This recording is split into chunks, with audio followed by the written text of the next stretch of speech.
Ako hoćete doći k nama, morate na magistrali skrenuti lijevo gore i kad se popnete na brdo vidjet ćete jednu kapelicu s desne strane i odmah nakon te kapelice skrećete dole i dolazite. A ako slučajno prođete, vidjet ćete opet s druge strane ceste crkvicu. Ako vidite tu crkvicu, fulali ste, okrenite se, odite natrag.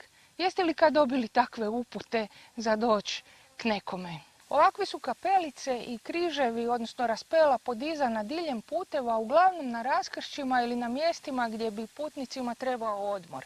A evo ova konkretna iz naše priče nalazi se na vrhu uspona koji ide od Selca dole, znači od razine mora pa prema Bribiru preko 100 metara nadmorske visine.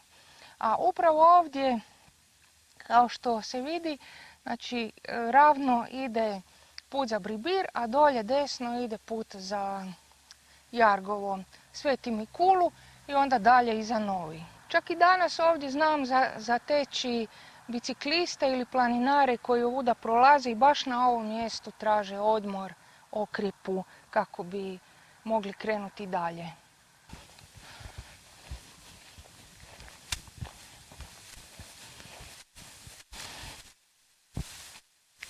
A ovo ovdje je crkvica Svete Barbare.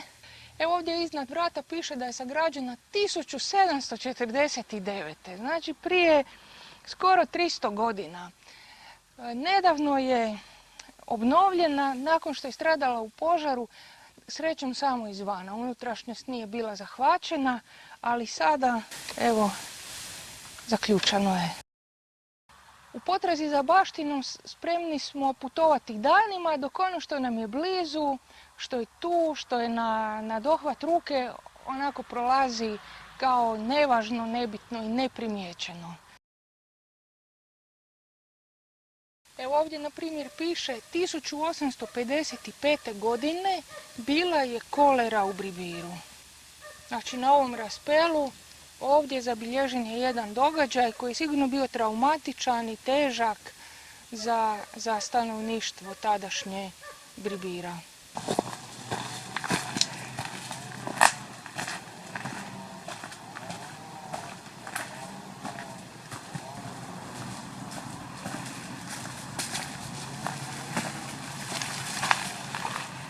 Hodali smo barem 5 minuta od sela i došli evo ovdje do ovog perila. Nažalost, suho je, nema vode. Tu se nekad prala roba. A ovdje gore je izvor iz kojeg bi trebalo doći, iz kojeg bi se trebala puniti voda u perilu. Pa idemo vidjeti ima li vode uopće i u izvoru. Ima vode,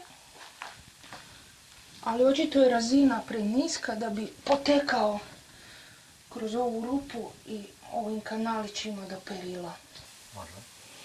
Ne znam zašto, ali pored svih tih, ne znam, grandioznih građevina koje imaju naravno svoju vrijednost, ali meni je ovo predivno.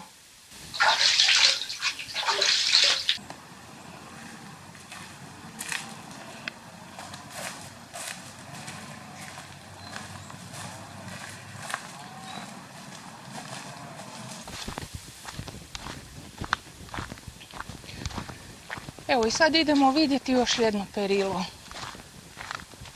Ovdje piše evo vodovod Jargovo. Znači ne Bribir nego Jargovo. 1900 i sad ova godina se ne vidi jer je kamen napuko, ali ova zadnja znamenka je 0. Ja bih rekla da je to prilično staro. Evo sad nema vode, ali čovjek može zamisliti koliko je to olakšavalo život i koje je to bogatstvo bilo za selo, da su u selu imali barem jednu špinu.